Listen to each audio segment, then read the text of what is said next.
your side. This is 12 News Today.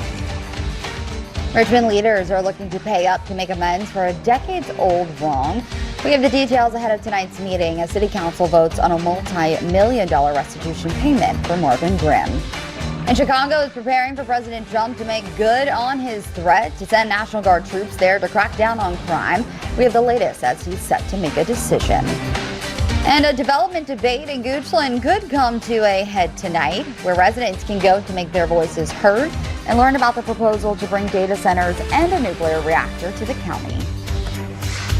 Good morning. Thank you for waking up with us on 12 News Today. NCW Richmond, it's now 9 a.m. on your Monday. I'm Nancy Moores, and we're going to bring in Andrew Frieden to talk about the weather. Yes, should be a beautiful, good morning. Should be a beautiful day. Lots of blue sky if you're watching outside and you. This is CBS News Chicago. Right now at 11, anticipation in Chicago for the arrival of federal troops. What we know about plans to accommodate at least 250 federal agents as local leaders push back. Then the city holding a hearing on anti-Semitism at City Hall. We are live with why the mayor called this meeting. Plus, we're hours from kickoff. The Chicago Bears set to play their home opener in prime time with their new head coach leading the charge. Thanks for being with us here at 11. I'm Marisa Vedra. We start with developing news out of the Supreme Court at this hour. Just within the last 5 minutes, the High Court cleared the way for federal agents to conduct sweeping immigration operations in Los Angeles. You're watching First News at 4. Your top news and weather headlines start right now. Boy, the weekends go fast, don't they? They go very, very fast, but at least we're holding on to summer. We've got that. And we got the smoke, but at least we're holding on to summer weather, and it gets even warmer. Okay, today 80s for many, but... First, with breaking news and weather, your First Alert starts now with First Alert 6 at 6. Good evening. Thanks for joining us for First Alert 6 at 6. I'm Brian Mastry. And I'm Erin Sullivan. Starting tonight, we'll bring you what's breaking and dive deeper into what matters most to you weeknights at 6 p.m. Now let's get right into our top 6 headlines at 6. In a half hour, the Elkhorn Public School Board will address construction progress at 2 new elementary schools. ¿Qué disfrutas tú? La verdad, el fútbol, una cervecita, una carne asada, chido, con la familia. ¿Es futbolero o no es futbolero el Chapulín Colorado? Futbolero, y le va al Cruz Azul. Y así grita su gente. ¡Gol!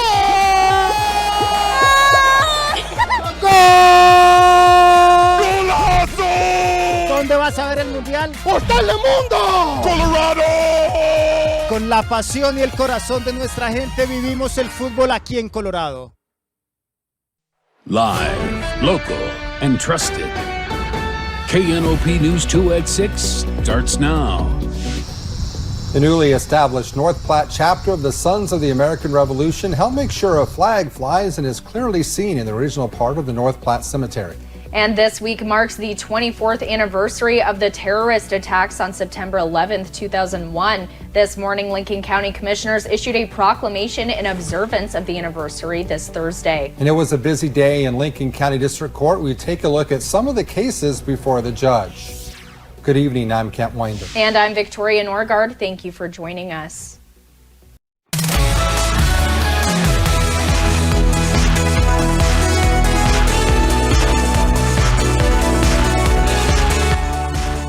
Welcome to Morning Mingle. I'm Mia. And I'm Zach. And we are so glad to have you here with us today. We've got a great show in store for you today. But before we get to some of our guests that we have in studio, we've got some things for you to know before you head out the door today. So turning to some news right now.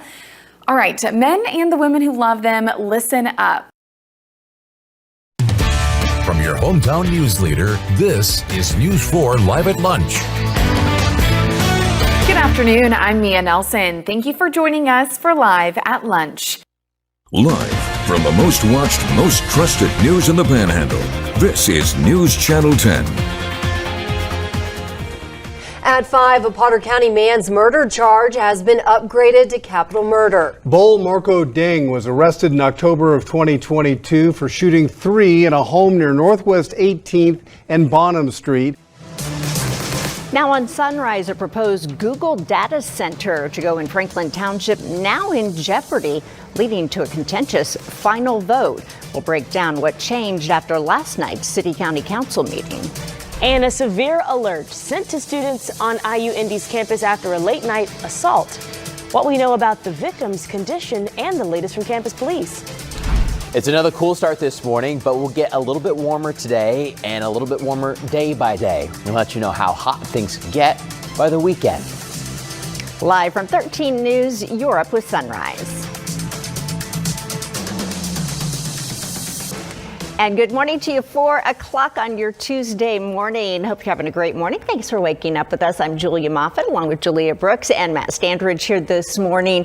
And really, no complaints about this weather. Just been beautiful. That's everyone's like the best weekend we've had, and Monday even. If you wanted it cooler, we got it cooler to start yesterday. If you wanted it warmer, we pretty much had that yesterday afternoon. Are we doing the same thing again, Matt? Again, maybe a little bit warmer. First, fast, accurate. You're watching WSBT 22 First in the Morning with Bob Montgomery and Leanne Tokars. We will get to all those stories in just a few moments, but first, good morning. We need to start with our Tuesday morning weather. Yeah, this is a live look behind us in Cassopolis along South Broadway Street. Good morning, everyone, and welcome into a brand new week here with us on News 40 Sunrise. I'm Ashley Wilson. And I'm Micah Henson in for Chris Allen, and today is Monday, September 8th. We're 1 week past Labor Day. This is Apple Valley News Now, prime time on your side. Good evening, and thank you so much for joining us for this special edition of Apple Valley News Now. I'm Wendy Redmond. Hi, everybody. I'm Monday. Thanks for joining us after the NFL action. Our big story is new tonight. The city of Sunnyside has voted. I can honestly say, if it wasn't for him, 2 kids would have died that day. Now his family is saving lives. Each dog has saved a veteran or a first responder's life. A powerful story of purpose and hope. Thursday on News 10 at 6. I don't care what anyone says, New Jersey has the best bagels. Today in New York's Maria LaRosa. We'd come here every Sunday when I was a kid. And whenever anyone comes to visit, they always leave with a dozen. And it's still my favorite. Growing up in Ramsey, I know all too well what the weather's like around here. It's in my DNA. So every morning, I'm ready to roll with Mother Nature's punches to prepare you for the day ahead. Maria LaRosa, Ramsey native. Watch the only all-local team on Today in New York. NBC 7 News at 11 starts now. I am troubled by the continued increase in costs for San Diegans, and these meters will directly impact residents who want to visit Balboa Park.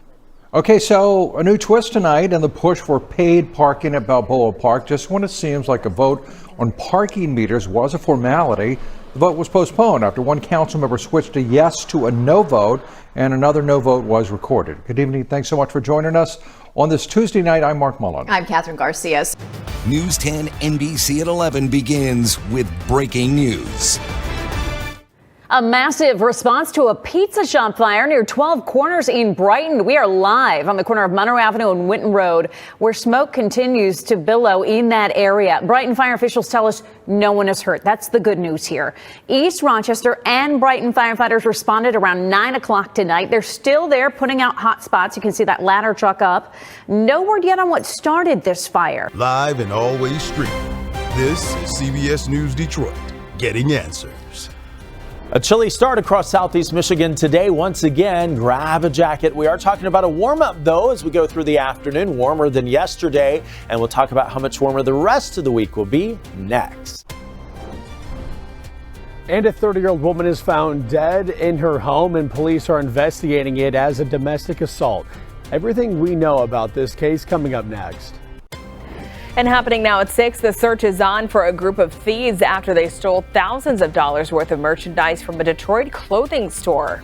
Good Tuesday morning. Thank you so much for joining us here on CBS News Detroit at 6. I'm Sandra Ali. And I'm Meredith Bruckner. We'll have all those stories and many more coming up in just a bit. But first, next weather meteorologist Troy Bridges.